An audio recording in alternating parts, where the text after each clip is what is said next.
आज सुबह सुबह दयाशंकर जी के बड़े बेटे की बहू ज्योति लगातार उन्हें अनाप शनाप बोले जा रही थी। दयाशंकर जी चुपचाप बहू की बातें सुने जा रहे थे। बात बस इतनी थी कि आज उन्होंने बहू से हलवा खाने की फरमाइश कर दी। दरअसल 2 दिन से उनके मुंह में छाले पड़े हुए थे, जिस कारण रोटी सब्जी खाना असंभव था। इसलिए उन्होंने बहू से थोड़ा सा हलवा बनाने के लिए बोल दिया था। कहने पर भी बहू ने उन्हें हलवा बनाकर नहीं दिया और सूखी रोटी सब्जी ले जाकर उनके आगे पटक दी। दयाशंकर जी ने थाली को हाथ तक न लगाया। यह देखकर ज्योति दयाशंकर जी पर आग की तरह बरस रही थी और जोर जोर से चिल्लाते हुए बोल रही थी, जब खाना नहीं था तो पहले ही बता दिया होता। हम क्या तुम्हारे नौकर हैं जो तुम्हारे आगे पीछे प्लेट लेकर घूमते रहेंगे? बुढ़ापे में भी इतने नखरे दिखाते हुए शर्म नहीं आती? बड़ी बहू अपने ससुर को लगातार अनाप शनाप बोले जा रही थी। दयाशंकर भी चुपचाप अपमान का घूंट पीते जा रहे थे। ज्योति गुस्से में खाने की थाली उठाकर ले गई। बहू की ऐसी कड़वी बातें सुनकर दयाशंकर जी का कलेजा छलनी छलनी हो गया। उन्होंने एक लंबी सांस ली और अपनी लाठी उठाकर बाहर को निकल गए और जाकर एक पार्क में बैठ गए, जहां अपनी पत्नी को याद कर दयाशंकर जी की आंखों में आंसू बहने लगे। आज मेरी पत्नी होती तो यह नौबत ना आती। पत्नी को याद कर दयाशंकर जी की आंखों में आंसू लगातार बह जा रहे थे। आज उन्हें बहुत अकेलापन महसूस हो रहा था। अतीत में तीव्रता के साथ उनकी यादों में प्रवेश किया। दयाशंकर जी एक सरकारी कर्मचारी थे। उनके 2 बेटे थे, बड़ा बेटा गौतम और छोटा बेटा दिनेश। दोनों बेटे ही पढ़ने में बहुत अच्छे थे। दयाशंकर जी की पत्नी कृष्णावती जी कम पढ़ी लिखी लेकिन मेहनती और स्वाभिमानी स्त्री थी, जो कुशलता के साथ उनके घर का संचालन करती थी। दयाशंकर जी अपनी पत्नी से बहुत प्रेम करते थे। उनकी हर एक फैसले में वह पत्नी का साथ देते थे और कृष्णावती भी एक अच्छी पत्नी होने का पूरा फर्ज निभाती थी। समय के साथ उनकी उन्नति होती गई और बच्चे भी अच्छी शिक्षा प्राप्त कर चुके थे। कृष्णावती जी की इच्छा थी कि वह अपने सपनों का घर संसार सजा अपना एक घरौंदा बनाए, जहां अपने बच्चे और पति के साथ वह अपना पूरा जीवन बिताए। अब बच्चे शादी लायक हो चुके थे। सही समय पर दयाशंकर जी ने बेटों की शादी भी कर दी। दोनों बेटे अब बाल बच्चेदार हो चुके थे। दयाशंकर जी अपनी पत्नी के साथ सबसे नीचे वाले फ्लोर पर रहते थे और ऊपर की दोनों मंजिल पर दोनों बेटे रहते थे। रसोई दोनों बेटों की अलग अलग थी। बस जब कभी भी त्योहार आता तो सब इकट्ठे होकर त्योहार मनाते। कृष्णावती जी अपने परिवार और अपने घरौंदे में बहुत खुश थी, लेकिन यह खुशी उन्हें ज़्यादा दिन नसीब न हो पाई। वह अपने उस सपने के घरौंदे में 6 महीने भी नहीं रह पाई कि अचानक दिल का दौरा पड़ जाने से उनकी मौत हो गई और वह दयाशंकर जी को बीच राह में अकेले छोड़ चली। पत्नी के जाने के बाद बेटों ने सबसे नीचे का फ्लोर बाबूजी से यह कहकर खाली करवा दिया कि बाबूजी, अब आप अकेले ही तो रहते हैं इतने बड़े पोर्शन में, आप तो कहीं भी एक कमरे में रह सकते हैं, हम नीचे का फ्लोर किराए पर चढ़ा देंगे। दयाशंकर जी बेटों के चेहरे को बड़े गौर से देख रहे थे। अब दोनों बेटों ने दयाशंकर जी को 3 महीने के ये बांट लिया। 3 महीने बड़े बेटे के पास और 3 महीने छोटे बेटे के पास। दयाशंकर जी कुछ नहीं बोले, वह चुपचाप बेटों की बात सुनते रहे। जिंदगी यूं ही चलती जा रही थी। 3 महीने कभी बड़े बेटे के पास तो कभी 3 महीने छोटे बेटे के पास, लेकिन फिर भी बेटे और बहू को उनसे परेशानी हो रही थी। जब कभी महीने के अंत में यदि उनकी तबीयत खराब हो जाती तो इलाज यह सोचकर नहीं कराया जाता था कि अब 2-4 दिन के बाद दूसरे बेटे के पास तो जाना ही है, वही इलाज करा देगा। लेकिन आज दयाशंकर जी के सब्र का बांध टूट गया था। 2-3 दिन से उनके मुंह में मोटे मोटे छाले पड़े हुए थे, जिस वजह से उनसे खाना नहीं खाया जा रहा था।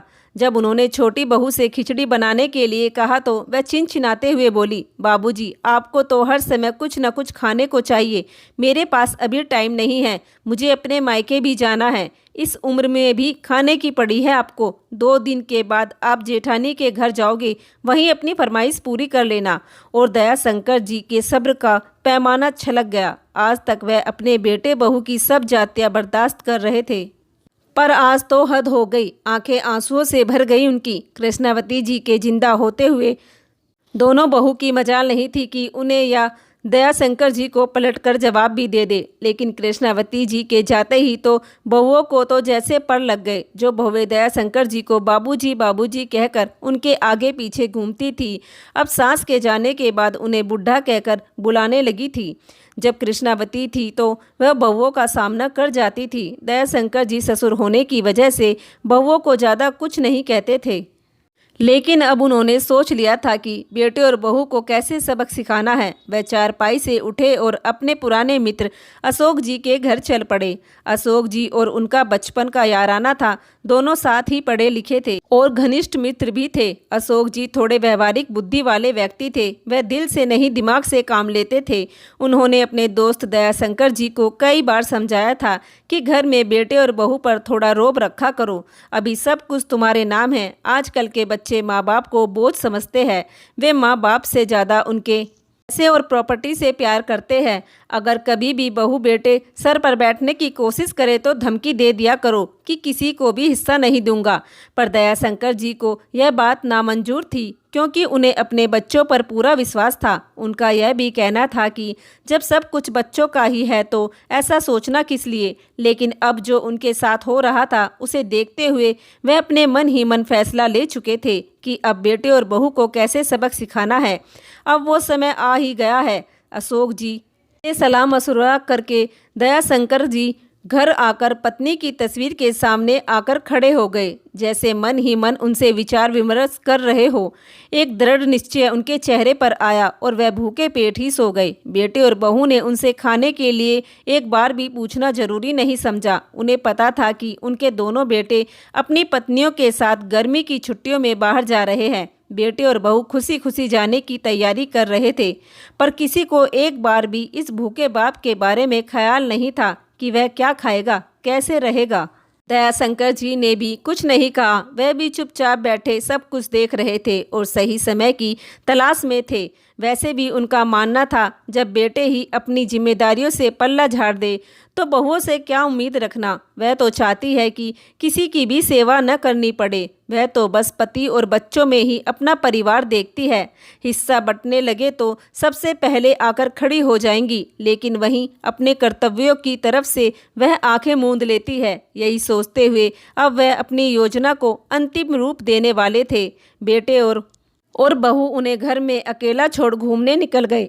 पीछे से दयाशंकर भी अपने कुछ जरूरी कागजात ले अपने मित्र अशोक जी के साथ अपने एक जानने वाले वकील के पास पहुंच गए, जहां उन्होंने उनसे मिलकर अपनी सारी व्यथा बताई, कुछ सलाह मशवरा किया। वह वापस आ गए।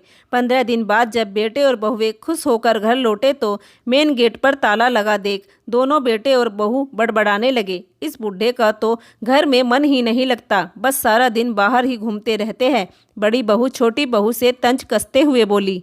दोनों बेटे बोले, आ जाने दो बाबूजी को, कब से हम लोग यहाँ पर खड़े हैं। ऐसे कैसे इतनी देर तक घर में ताला लगाकर बाहर घूमते रहते हैं। ये जब काफ़ी देर हो गई बेटे और बहू को बाहर धूप में खड़े खड़े तो दोनों बेटे अपनी पत्नियों को दयाशंकर जी के मित्र अशोक जी के घर लेकर चले गए, जहां वहां जाकर उन्हें पता लगा कि बाबूजी ने यह मकान 85 लाख में बेच दिया है। यह सुनकर बेटे और बहुओं के पैरों तले जमीन खिसक गई। दोनों बेटे और बहू खड़े खड़े सोफे पर गिर पड़े। उन्होंने अपने बाबूजी को भी ढूंढने की खूब कोशिश की, लेकिन वे कहीं नहीं मिले। अब कहाँ रहेंगे, कैसे रहेंगे हम लोग, इस सोच सोचकर दोनों बेटे बहू सड़क पर धक्के खा रहे थे।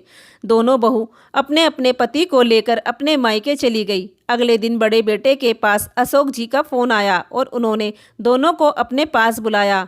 दयाशंकर जी के दोनों बेटों को शाम तक का भी इंतजार करना भारी पड़ रहा था। अशोक जी बोले, बेटा कल ही मुझे पता चला था कि तुम्हारे बाबूजी मथुरा चले गए हैं और उन्होंने वहां पर एक घर भी ले लिया है और अब वह वहीं रहेंगे।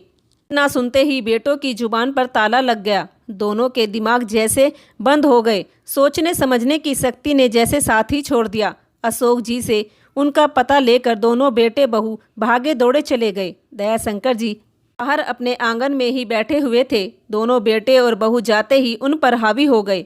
बाबूजी, आपकी हिम्मत कैसे हुई घर को बेचने की? आप हमें वहाँ सड़क पर छोड़कर खुद यहाँ मज़े से रह रहे हो। दयाशंकर जी मुस्कुराते हुए बोले, बेटा बहुत गुस्सा आ रहा है तुम दोनों को मेरे इस फैसले से, लेकिन कारण भी तो तुम लोग ही हो। मैंने और तुम्हारी माँ ने तुम लोगों को कभी भी किसी प्रकार की कमी न होने दी। तुम्हारी माँ ने मेरी एक अकेली तनख्वाह से कितनी कुशलता से घर चलाया, यह मुझे तुम सबको बताने की जरूरत नहीं है। और आज मुझे यह कहने में भी कोई शर्म नहीं कि उसने अकेले तुम सभी को अपने प्यार से बांध रखा था, पर तुम दोनों ने ही अपने इस बूढ़े बाप को बुढ़ापे में 2 किस्तों में बांट दिया। पर चलो कोई बात नहीं, कम से कम 2 वक्त की रोटी तो शांति से दे सकते थे, पर वह भी नहीं हो पाया। हमारी पत्नियों के पास किटी पार्टी, पार्लर व अपने मायके जाने के लिए वक्त था, पर मेरी 2 रोटियां सबको भारी पड़ रही थी। तुम सभी को अच्छी तरह से मालूम था कि जिसके पास भी मैं रहता था अपनी पेंशन वहीं खर्च करता था, लेकिन मेरी दवाई के लिए भी किसी के पास पैसे नहीं होते थे। तुम सबको अपने अधिकार पता थे, पर इस बूढ़े बाप के प्रति तुम्हारे कुछ कर्तव्य भी है, यह तुम में से किसी को भी याद नहीं रहा। और फिर मेरे बेटे ही ऐसे हैं तो मैं बहुओं से क्या उम्मीद रखूं। कहते कहते दयाशंकर जी का गला रूंध गया। दोनों बेटे बहू नीचे नजरें झुकाकर बैठे रहे। दयाशंकर जी ने दोबारा बोलना शुरू किया, मेरा यह फैसला तुम्हें पसंद नहीं आएगा, यह मैं जानता हूँ, पर इसके जिम्मेदार भी तुम लोग हो। तुम्हें पता चल गया होगा कि मैंने मकान बेच दिया है। 5-5 लाख मैंने अपने पोते पोतियों के नाम में फिक्स्ड डिपॉजिट कर दिया है, जो उनके बड़े होने पर उन्हें ही मिलेंगे। मैंने यह घर खरीद लिया है। 2 कमरे, किचन, बाथरूम, टॉयलेट, सभी सुविधाएं हैं। उसमें जो कमी थी वह मैंने जुटा ली है। मैंने इसके लिए आश्रम को 10 लाख दे दिए हैं। मेरे मरने के बाद यह घर आश्रम की संपत्ति हो जाएगा और खाना बनाने और मेरी सेवा करने के लिए मैंने अपने पास एक अनाथ लड़के को रख लिया है, जो मेरा तुम सबसे ज़्यादा ध्यान रखेगा। और रही मेरे खर्चे की बात, तो इतनी तो मेरी पेंशन आती है कि मैं आराम से महीने में अपने ऊपर खर्च कर सकूं। अब तुम लोगों को मेरी तरफ से पूरी आज़ादी है, जैसा चाहो वैसा रहो। यह सब कहकर दयाशंकर जी चुप हो गए और आराम कुर्सी पर बैठकर अपनी आंखें बंद कर ली। बेटे बहुओं की माफ़ी मांगने की भी हिम्मत नहीं हो रही थी। दोनों बेटे और बहू अपना सा मुँह लेकर आने लगे तो पीछे से दयाशंकर जी ने आवाज़ लगाई, अरे यह हलवा तो लेते जाओ बेटा, मैंने तुम सब के लिए हलवा बनवाया था, जाते समय रास्ते में खा लेना। दयाशंकर जी सब की तरफ देखते हुए बोले। तो इतना सुनते ही सब एक दूसरे की तरफ देखने लगे और मन ही मन कहने लगे कि 1 प्लेट हलवे की कितनी बड़ी कीमत सबको चुकानी पड़ गई। दोस्तों, दयाशंकर जी ने आज अपने एक फैसले से बेटे और बहुओं के होश उड़ा दिए थे। दोस्तों, क्या दयाशंकर जी ने सही फैसला लिया? प्लीज़ कमेंट करके ज़रूर बताना। धन्यवाद।